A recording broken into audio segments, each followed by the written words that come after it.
friends, so this is part 2 of firecrackers. So today I am going to show all of these firecrackers to you.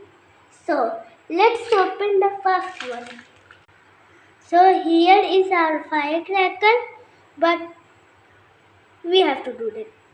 Assistant, bring me a safety matches box.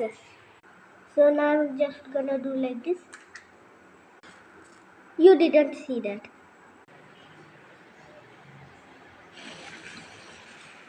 Bro, that's so cool. Damn it. Nah bro, nah. I'm putting this down. So, this is very dangerous firecracker. You should only do this in adult supervision.